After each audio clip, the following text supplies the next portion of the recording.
Welcome to ज्ञानार्जन site. नमस्कार दोस्तों, मैं गौरव मिश्रा एक बार फिर आपके लिए लाया हूं नेशनल और इंटरनेशनल करंट अफेयर्स का बेहतरीन कलेक्शन जो आने वाले सभी प्रतियोगी परीक्षा के लिए विशेष ही महत्वपूर्ण है। दोस्तों, ज्ञानार्जन साइट अपने इस करंट अफेयर्स के सेक्शन में कुछ आवश्यक बदलाव करते हुए अब मंथली करंट अफेयर्स के बजाय डेली वाइज आप लोगों को करंट अफेयर्स संबंधी जानकारी ज्ञानार्जन साइट पर सुबह 7 बजे प्रतिदिन दिया जाएगा। ये एक ऐसा सेक्शन अब होगा ज्ञानार्जन साइट का जिस पे रेगुलर आपको कम से कम एक वीडियो देखने के लिए अवश्य मिलेगा। तो दोस्तों, हम लोग आगे बढ़ें उससे पहले एक बार फिर आपसे पुनः निवेदन है कि अगर आपने ज्ञानार्जन साइट को सब्सक्राइब नहीं किया है तो अभी अपने ज्ञानार्जन साइट को सब्सक्राइब करें और रेगुलर नोटिफिकेशन पाने के लिए बेल आइकन को क्लिक करें, उसके ऑल ऑप्शन को सेलेक्ट करें। तो चलिए दोस्तों, अब हम लोग आगे बढ़ते हैं नेशनल और इंटरनेशनल करंट अफेयर्स के बारे में टॉपिक वाइज उसका अध्ययन करेंगे। इसमें हम लोग पहले नेशनल से रिलेटेड टॉपिक पे चर्चा करेंगे, फिर उसी टॉपिक के अंदर हेडिंग के अंदर जो उसके बाद वाला क्रम होगा वो अंतर्राष्ट्रीय घटनाक्रम से संबंधित होगा। तो पहला हम लोगों का है स्टेट एक्ट एंड स्कीम्स, राज्य का नियम, योजना या प्लान कहें तो उससे संबंधित जो भी विषय होंगे वो हम लोग इस टॉपिक के अंतर्गत जानेंगे। तो उसमें पहला पॉइंट है हिमाचल प्रदेश सरकार ने राज्य में संक्रमित लोगों का पता लगाने के लिए शुरू किया है एक्टिव केस फाइंडिंग कैंपेन। अब इससे संबंधित जो महत्वपूर्ण बिंदु है कि इस योजना के तहत 2 सदस्यीय टीम में आशा कार्यकर्ता शामिल होंगे, दोनों ही आशा कार्यकर्ता होंगे जो गांव के हर घर तक पहुंचेंगे और व्यक्ति का स्वास्थ्य जानकारी राज्य सरकार को उपलब्ध कराएंगे। इसके जो इफेक्ट होंगे कि सरकार कोरोना के हालात पर अपनी पैनी नजर बनाए रखेगी। अब दूसरा महत्वपूर्ण बिंदु है कि कर्नाटक सरकार ने कोरोना वॉच मोबाइल ऐप किया लॉन्च। कर्नाटक सरकार ने एक कोरोना के नाम से घड़ी जो एक मोबाइल ऐप होगी उसे लॉन्च किया है। इस मोबाइल एप्लीकेशन को लॉन्च करने का उद्देश्य संक्रमित व्यक्तियों के मूवमेंट को ट्रैक करना है। अब हम लोग आते हैं central act and schemes topic पे। इसमें पहला हम लोगों का जो मुख्य बिंदु है कि पर्यटन मंत्रालय ने विदेशी पर्यटकों के लिए स्ट्रैंडेड इन इंडिया पोर्टल किया लॉन्च। इससे जुड़ी हुई खबर जो है कि पर्यटन मंत्रालय ने देश के विभिन्न हिस्सों में फंसे विदेशी पर्यटकों की मदद करने के लिए stranded in India portal launch किया है।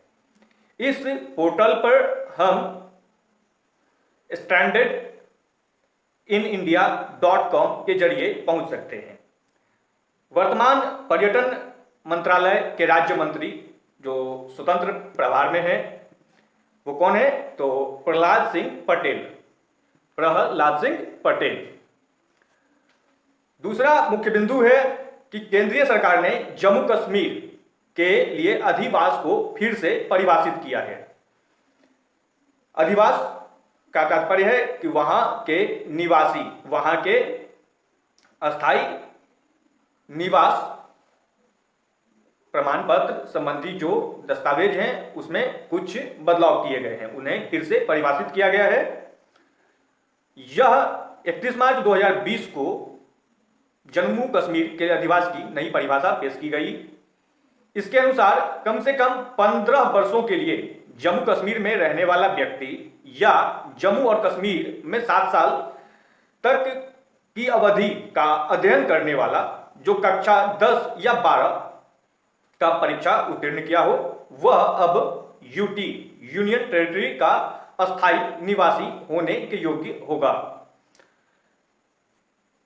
अगला मुख्य बिंदु है कि केंद्र सरकार ने विदेश व्यापार नीति में 1 साल का किया विस्तार।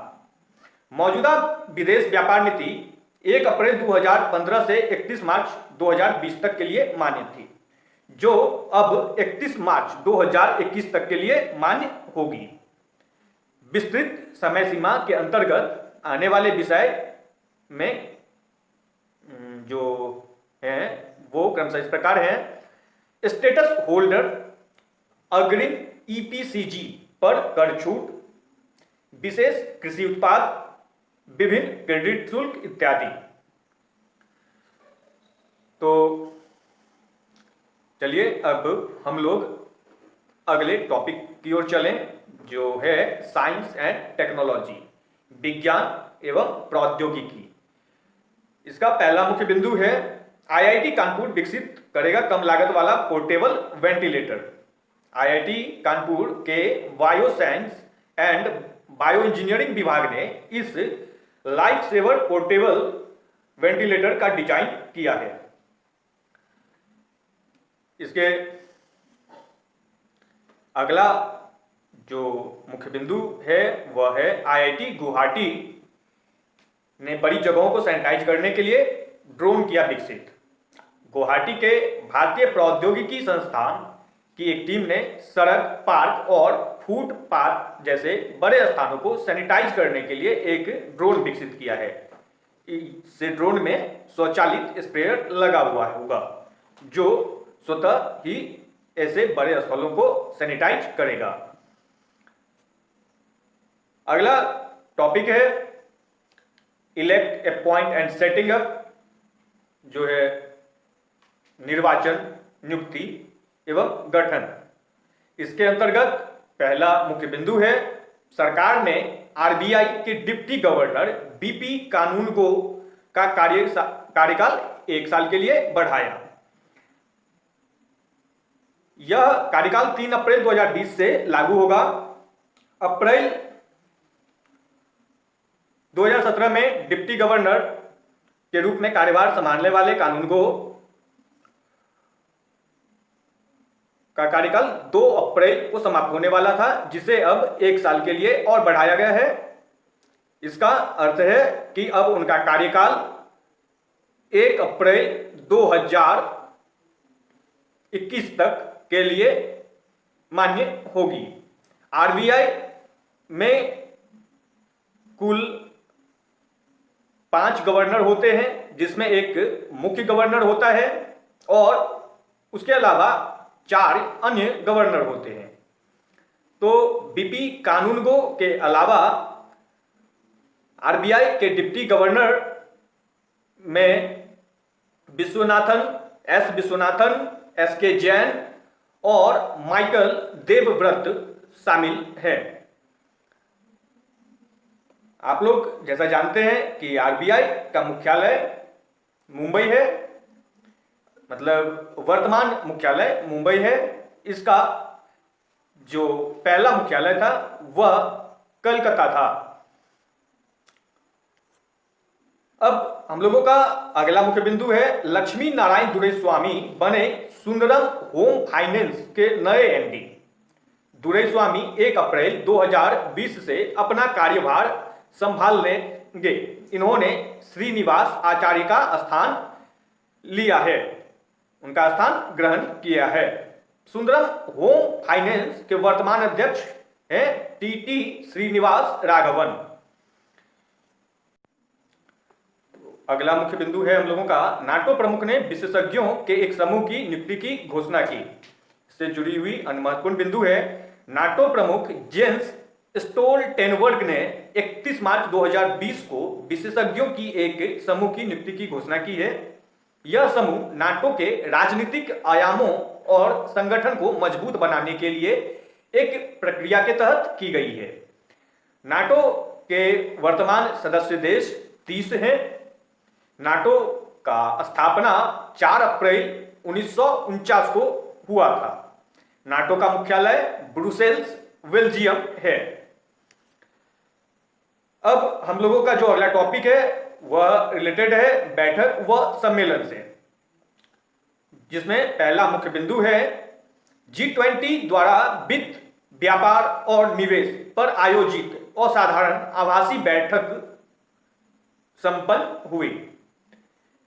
इस बैठक में भारत ने अपने FTA मुक्त व्यापार समझौते भागीदारों से मूल प्रमाण पत्र के बिना माल के आयात की अनुमति देने का आग्रह किया है।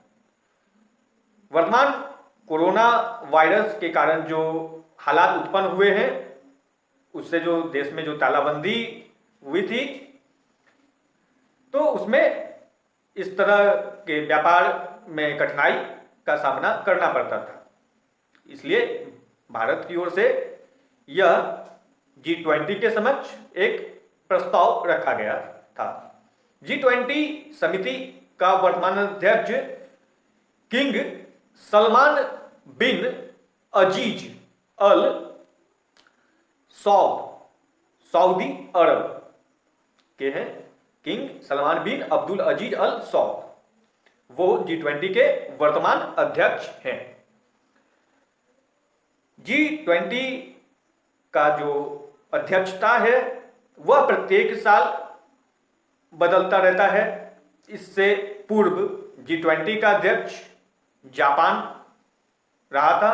इसके जो 20 सदस्य देश हैं वो बारी बारी से इसकी अध्यक्षता करते हैं।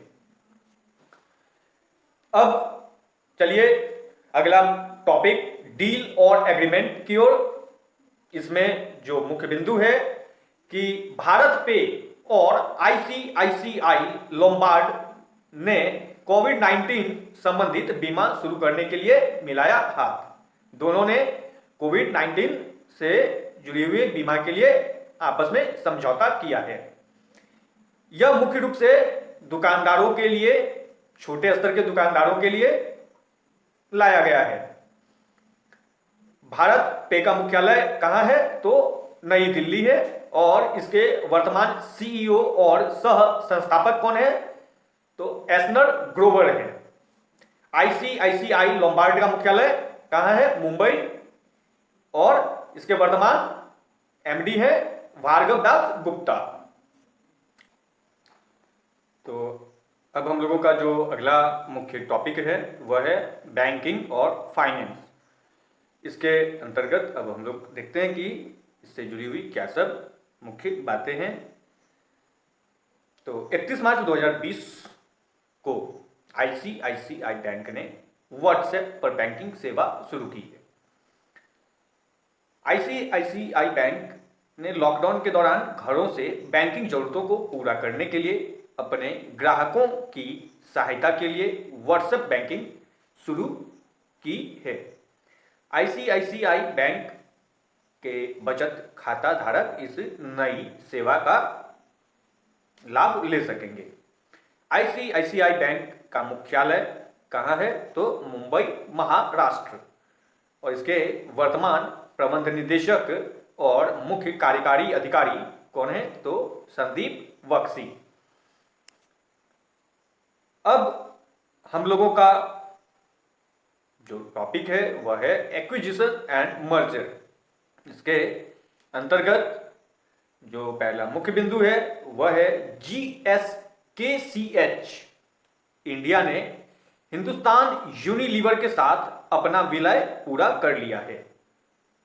3 दिसंबर 2018 को घोषित यह विलय FMCG क्षेत्र में सबसे बड़े सौदे में से एक है, जिसके तहत 1 अप्रैल 2020 को हिंदुस्तान यूनिलीवर, जिसका संक्षिप्त रूप HUL है, ने ग्लैक्सो स्मिथ क्लाइन उपभोक्ता स्वास्थ्य देखभाल समिति, जिसका संक्षिप्त रूप है GSKCH, भारत का विलय पूरा कर लिया है।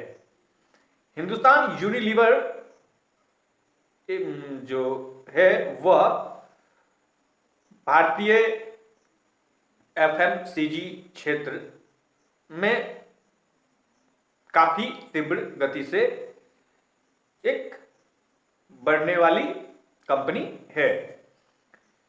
हिंदुस्तान यूनिलीवर का मुख्यालय मुंबई महाराष्ट्र है और इसके वर्तमान अध्यक्ष और प्रबंध निदेशक संजीव मेहता हैं।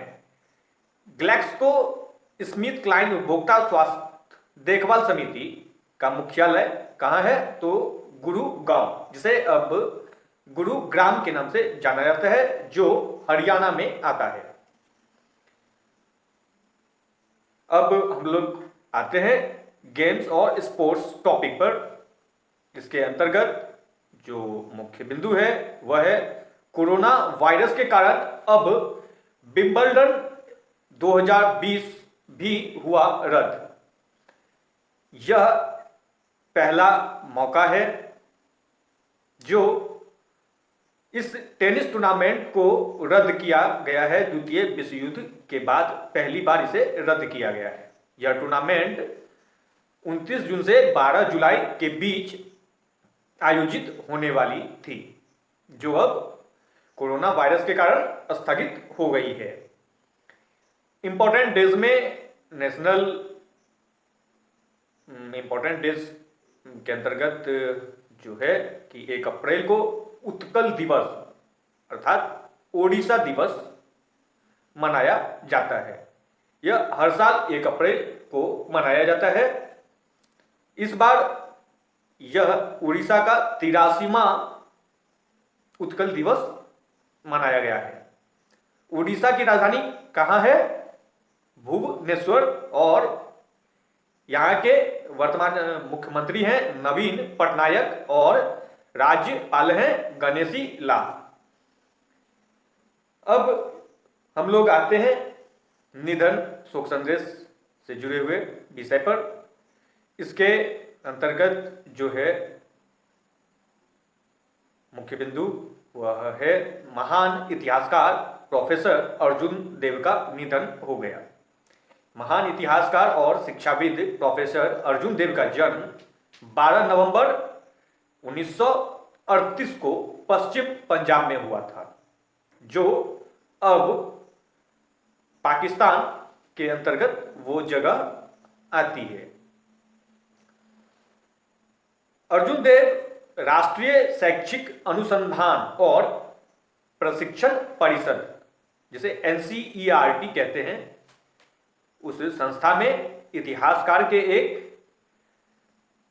विशेषज्ञ के रूप में उन्होंने कार्य किया था। अगला मुख्य बिंदु है स्पेन की प्रिंसेस मारिया टेरेसा कोविड-19 से मरने वाली शाही परिवार की पहली सदस्य हैं, अर्थात कि विश्व में शाही खानदान राजघराने से कोई भी कोरोना वायरस के कारण मरने वाला जो होगा उसमें स्पेन की प्रिंसेस मारिया टेरेसा पहले नंबर पे हैं।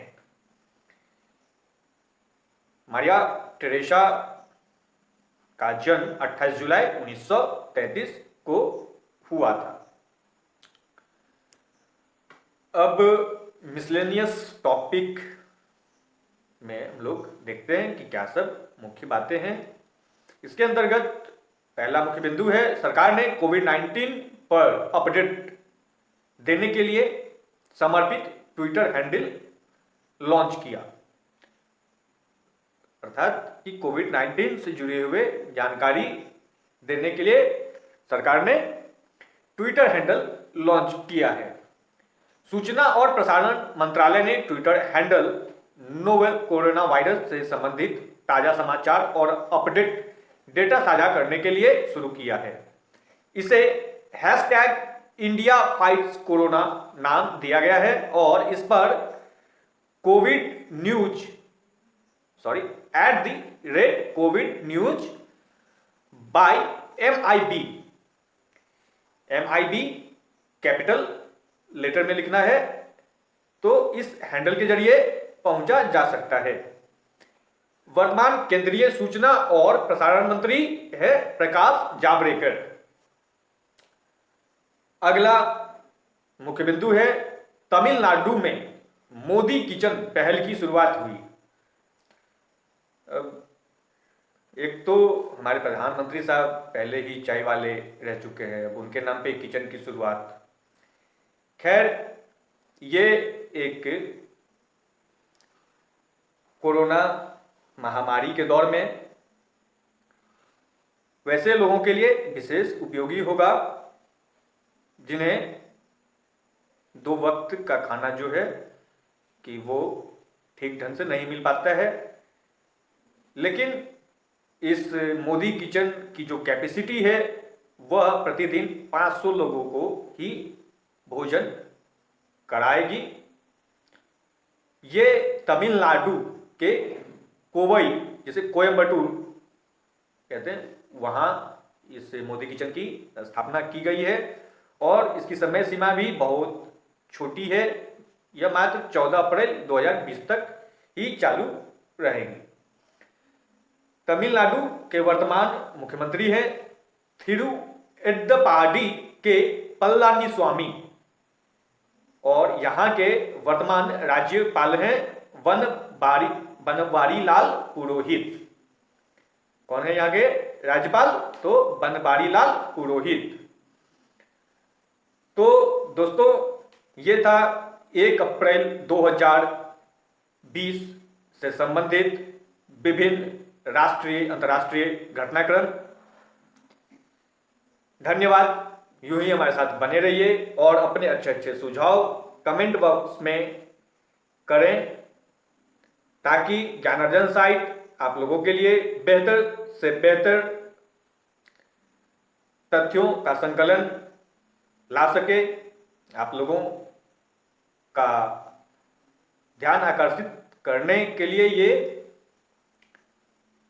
कुछ अलग करता रहे। इसलिए आवश्यक है कि आप लोग अपने सुझाव ज्ञानार्जन साइट पर निसंकोच दिया करें। तो मिलते हैं दोस्तों फिर अगले वीडियो में।